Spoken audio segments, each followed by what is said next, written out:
Hello everybody, welcome to Little Rusty Bucket. Subscribe to the channel, drop a like on this video. Probably moving Discord hot takes to Thursday at this point because it's happened like the last 3 times. Not really because of anything intentionally, it's just, well, there's one thing I can't do, it's stick strictly to a schedule.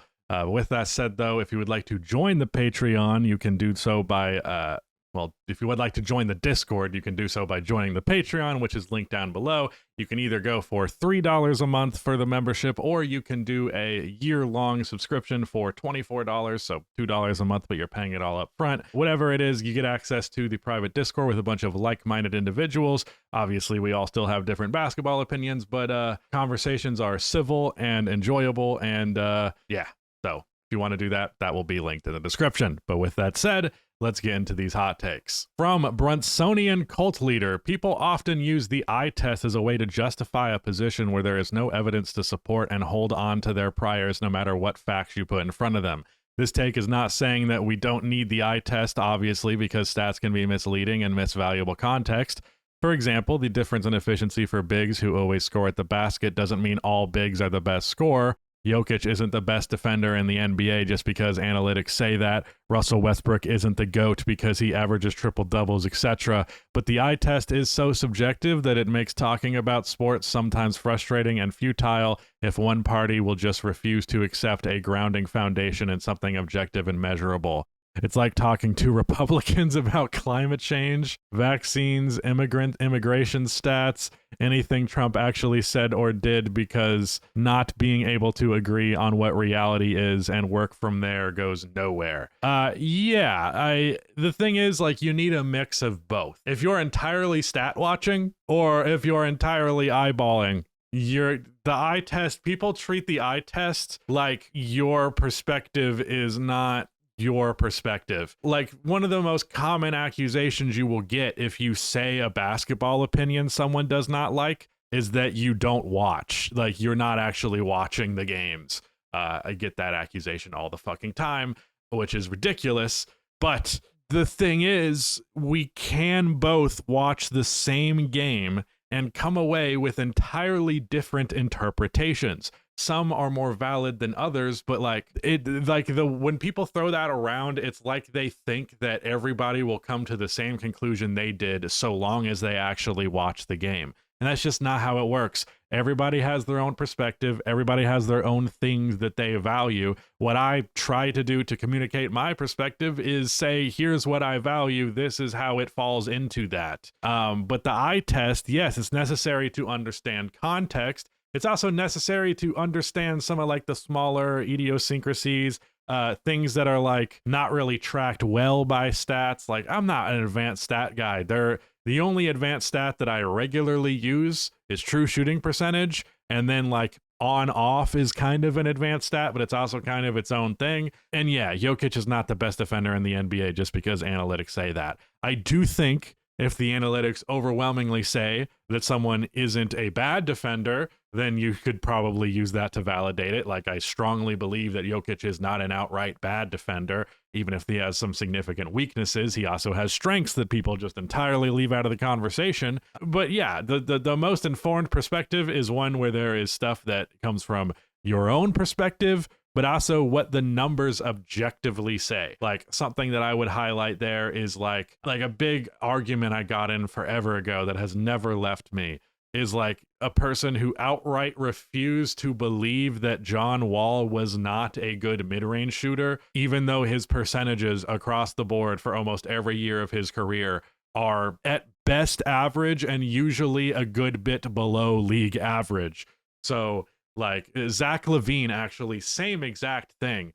And it's like, there is objective data as to what percentage these players shoots on these ranges, and there is also what the league average percentages are. Like, this information is available. It seems like he's hitting those mid-range shots, so I'm gonna say he's a great mid-range shooter. Like, if I was strictly going off of like what I watched with Zach LaVine in Chicago off of my eye test, I would say, yeah, Zach LaVine's a pretty damn good mid-range shooter. But then you go and look at the numbers, and that's not the case. So the eye test is eye test and stats. On their own, they are not very effective. In combination with each other, that can allow you to come up with your own perspective, but one that is still informed. And it really bothers me. There's a lot of people who, if you read any stat, they start to get mad at you. Like, well, you box score watching? No, but you need to know what this guy is averaging. That's an important part of the context, not just I watched him. How long would my videos be if I came on here and I was like, I watched Jalen Brunson the other day. He was good. All right, bye. Like, there's he hit a step back jumper. He did a couple of nice crossovers. Like, the stats inform the conversation. They should not lead it entirely, but they should be a very significant foundation in it, as should the eye test. So yeah, I think I've made my point. One without the other, I don't want to hear what you have to say. If you're not watching the games and you're only reading the box scores, I don't want to hear what you have to say. If you are watching the games and you never delve into any of the stats about what you are seeing, then I don't want to hear what you have to say either. Nikola Vucevic is an early candidate for Clutch Player of the Year, a sentence I never thought I would write. Yeah, I mean, he has hit 2 game winners from 3, one against Portland, and I'm trying to remember what the other one was. But it was also early into the season, but it was also a corner 3. I don't remember who he was playing. He also had a really big game in that Wizards game that the Bulls damn near blew. So, like, yeah, I don't hate that take right now. It's just he won't be by the end of the year, more likely than not. So, yeah. Fucking this name kills me. From STD Lover. People have to stop calling Sengun baby Jokic. I understand it's because he's a skilled European big, but there's plenty of skilled European bigs. Sengun reminds me of a combination of Vlade Divac and Pau Gasol. The post-game athleticism, feel for the game, and playmaking that Sengun has is very similar to Pau and Vlade, although in my opinion, Sengun is a better playmaker than both of them, and the numbers back it up. I believe that Sengun has the potential to be better than both Vlade and Pau. Crazy to think because they're both Hall of Famers. Yes, I went into a rabbit hole of watching European big men film. Please put me in your vid. Well, I'm doing it. I don't know about the Vlade thing because, like, I think the difference with Vlade and Pau is, like, Vlade was a good passer as a big. Pau was a great one, and I just don't think that they utilized Pau's playmaking ability to nearly the degree that they should. Like, if Pau Gasol got drafted into the NBA right now, he would be averaging 7 assists per game by like his 3rd year at an absolute minimum. Like, the way that would get utilized now versus back then. Back then, it was more of a novelty, something that factored into the offensive equation, but was not foundational to it. But yeah, I do think Sengun is very similar to Pau, but honestly, I don't think Sengun's all that similar to anybody. Like, not only is he a great passer as a big man, but he also dribbles the ball a lot, and it does not look like it should be working. That is what is baffling to me about Sengun, is everything about his game seems sloppy and out of control. Like, he's out here getting pressed at half court by bigs and then just managing to pull off these dribble moves that look like he's going to lose the ball at any given second, but then he still corrals it. He still throws up a floater or a hook shot and it goes in.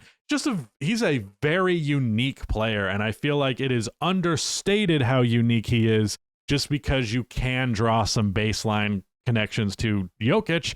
But Jokic himself is also insanely unique. There is no one else in NBA history who is anything like Nikola Jokic as a center. And for Alperen, I think the way that he plays is also very, very unique. Yes, he's a big who's a good in the floater hook range, and he can, at least this year, he's hitting his threes, and he's a good playmaker. But the way that they approach the offense actually is so different, even if they're doing similar stuff. Naz Reid is just Julius Randle with elite level PR. What the fuck does that mean? What? Naz Reid is worse than Julius Randle. I think most people know Julius Randle is pretty good, even if people still dunk on him occasionally. What? From W, Stephen Curry is the best screen setter in NBA history. He's not big and he's not unmovable, but his gravity consistently gets guys wide open because defenses always double him. Yeah, I don't know that there is any other player in league history that the defense is more worried about literally in the moment that the screen is happening. Like, obviously, there's plenty of players who are far more dangerous as a roll man, but that's like after the screen has been set. The moment that Steph is setting a screen, it's like both defenders are so hyper aware of him that the ball handler kind of ceases to have that defensive attention and can take advantage of that a lot. Yeah, there's a whole video on Thinking Basketball about Steph and specifically his screen setting. And I think there is a very valid argument to be made that he is indeed the best ever. Obviously, Steven Adams is going to set a harder screen, but in terms of like actually making the defense make uncomfortable decisions, Steph just breaks the brains of defenses. Off ball, on ball, setting a screen, receiving a screen, whatever it is, they're going to do some dumb shit because they're so afraid of him. From Rudy, the Thunder have a moral obligation to trade for CP3 and get him a ring. I mean, yeah, that he was the start of that whole new era, so I don't hate that take. From blowing a 2-0 lead is not a real thing. The home team is expected to protect home court in the playoffs, so if both teams win their 2 at home, 5, 6, 7 are mostly toss-ups. I just don't like seeing blowing 2-0 leads as some sort of criticism when it almost is always the home team doing what they were expected to do. I mean, the thing is, though, a lot of it is like, yeah, the home team is expected to win most of the time in the series, but like historically speaking, if you take a 2-0 lead, you have like a 60% chance of winning this, a 70+%. I'm actually gonna look it up. Dude, it's a way bigger number than I thought it was. Yeah, only 7% of the time do teams who are down 0-2 come back and win the series. So I think blowing a 2-0 lead is a thing. If after going up 2-0, the odds say there is a 93% chance that you will win the series, I think that counts as fucking something up. Honestly, it makes the Milwaukee Bucks championship all the more impressive because Phoenix went up 2-0 and then they won the next 4 games. From Nico Harrison, why the hell would you make that your name? But from Nico Harrison, apparently, I guess he's figured he's going to do this after his career is over. Peak Giannis is better than peak Shaq. I mean, no.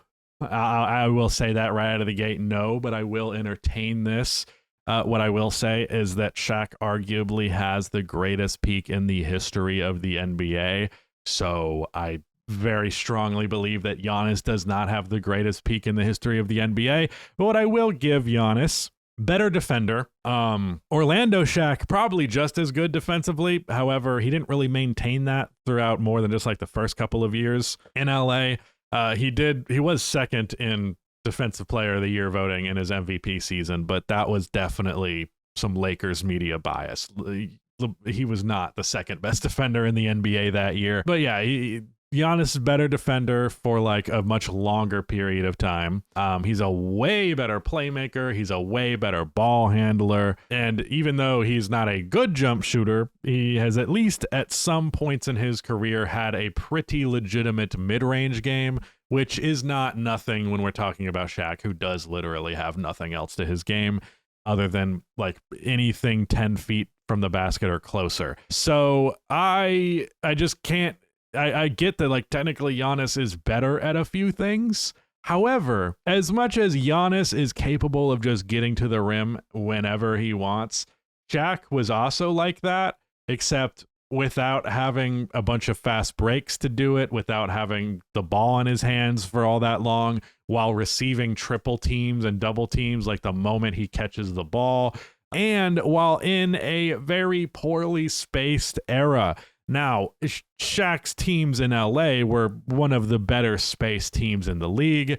Like when you think of like their best years, it was like Derek Fisher, Kobe Bryant, Rick Fox, Robert Horry. All of those guys can hit a 3. All of those guys, the defense doesn't feel great about leaving wide open. However, they still would, because in the 2000s, emphasis on defending the 3-point line was at a minimum. Teams really did not focus on that side of the ball or on that side of offense. So like still, regardless of what it was, Shaq was going to receive a shitload of double teams. It's so much to a degree, and the spacing was so much worse that like Shaq is still a way better finisher, which it feels crazy to say that about Giannis, who's the best finisher in basketball and one of the best slashers in the history of the game. But Shaq is just too unbelievable around the basket for anyone else to compare. So I disagree.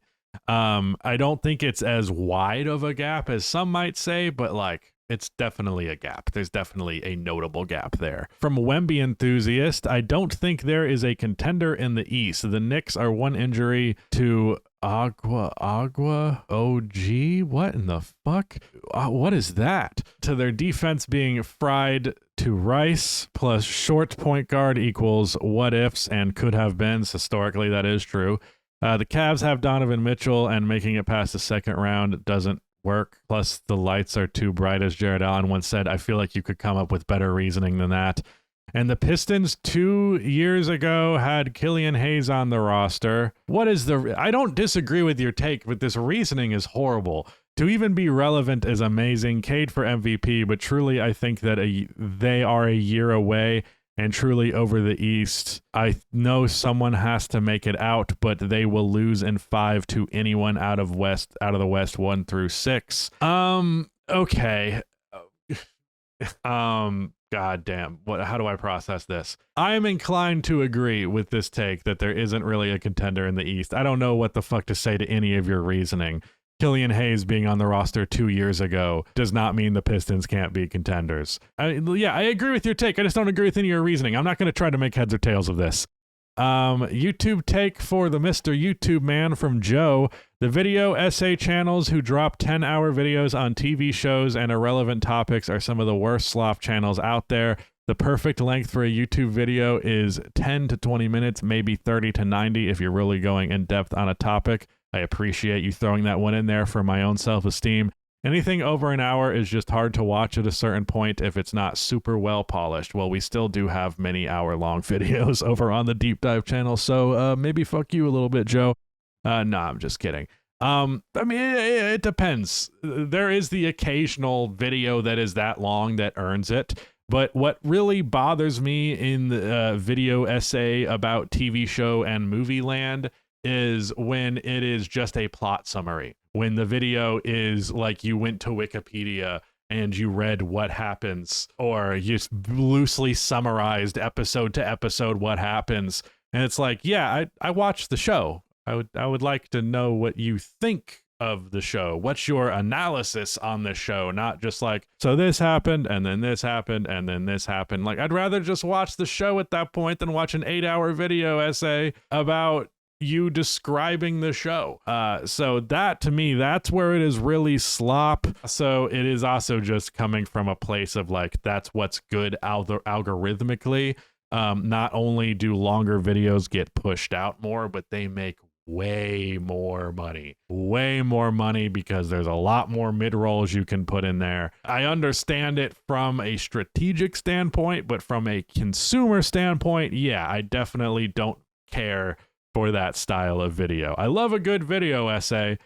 Someone like H-Bomber Guy absolutely earns a 3-hour, 2-hour runtime, but most of the time I would agree that it's not earned. From Conscious Feeling, the Raptors this year are a power of friendship team.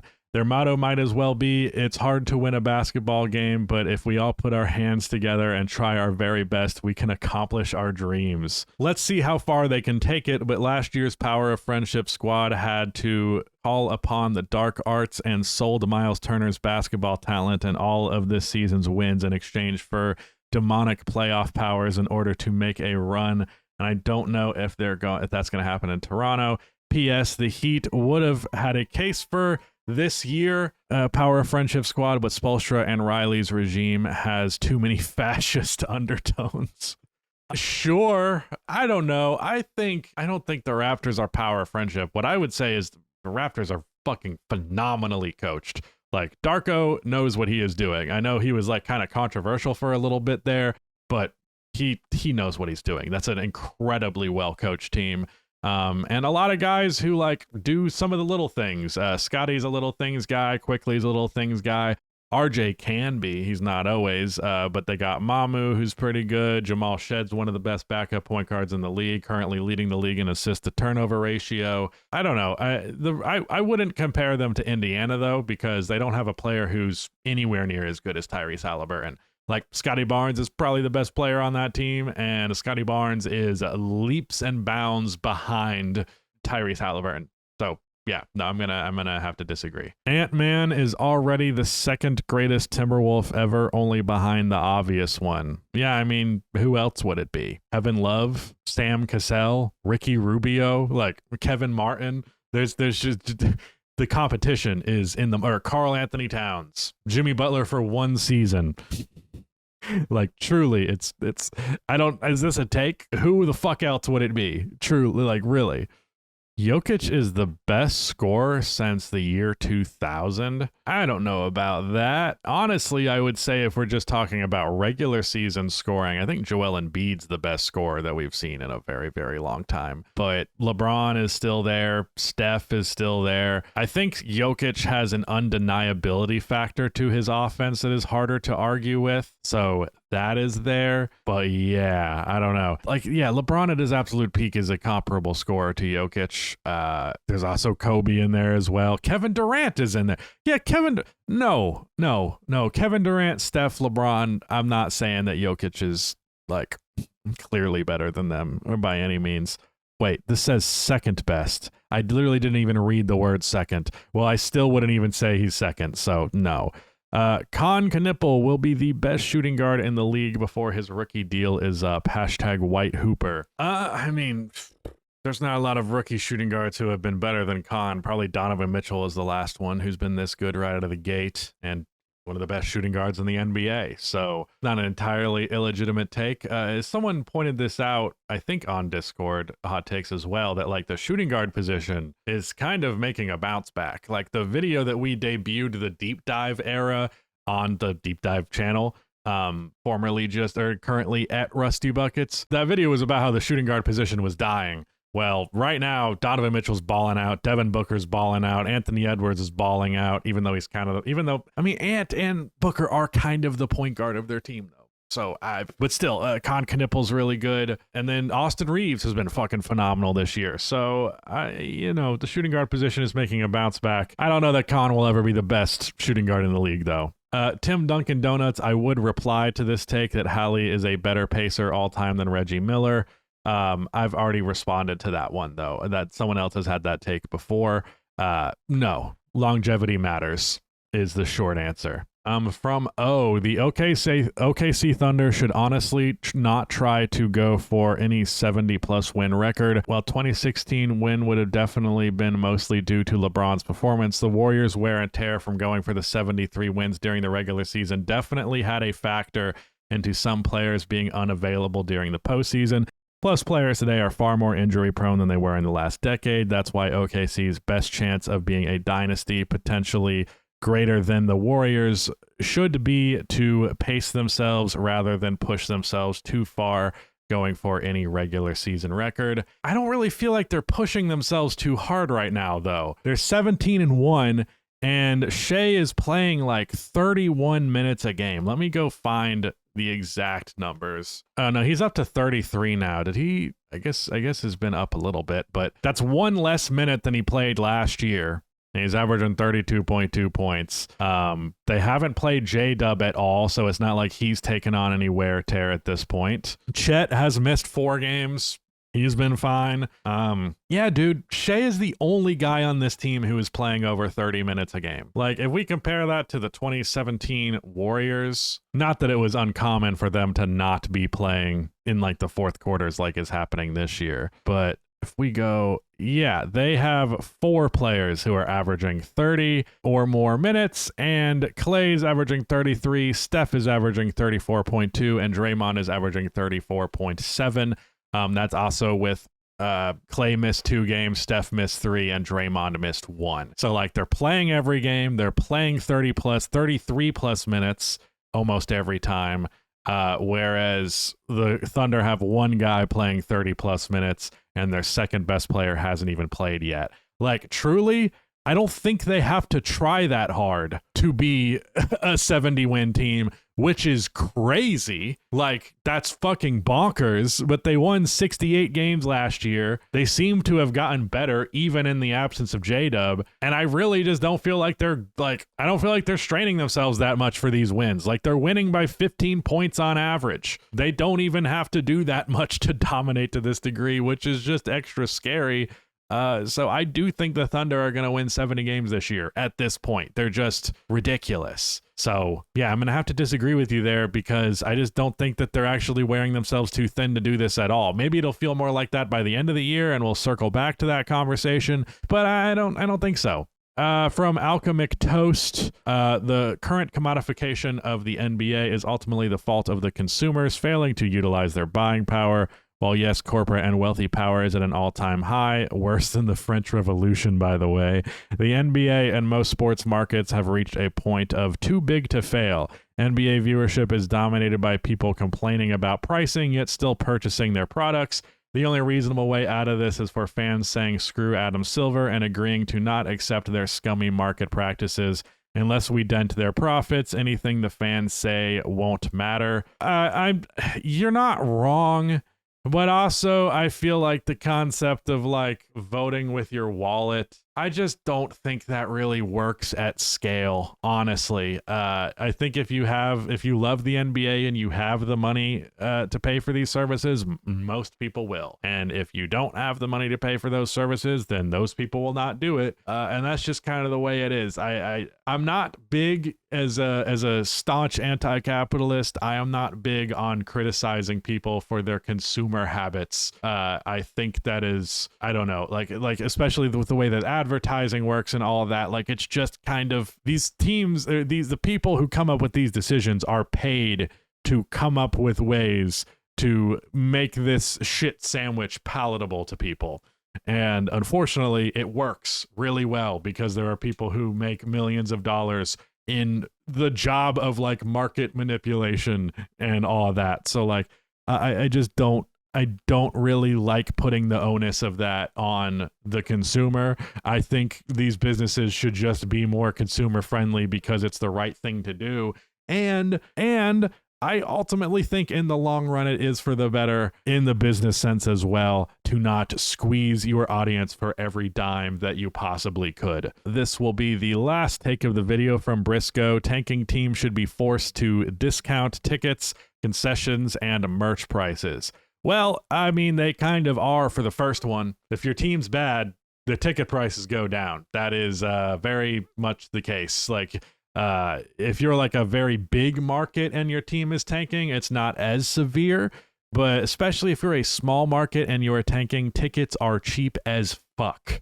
I went and looked at Grizzlies tickets the other day, and if they're not playing a really good team with a real spectacle, like the tickets for them are determined almost entirely by who they're playing because they're in the mud right now and people don't want to go to the games. So they're like, well, to get more people into seats, we have to lower these prices. So that's, they're kind of just forced by default because people are just less likely to tune in and go to games if the team outright sucks and is like shit in a way that seems intentional, especially. So I'm concessions and shit. Sure. I realize you want this to be like a preventative measure against tanking, but like most teams are going to take the long-term idea of like tanking results in a star player, which results in winning basketball, which results in more money. Where, yeah, you can do like what the Pacers did, and obviously it ended up working out for the Pacers who just went to the finals, but like for years and years, it was like fucking Malcolm Brogdon and Domantas Sabonis. It was like, they're like, we'll get 44 wins and lose in the first round year after year. We're okay with that.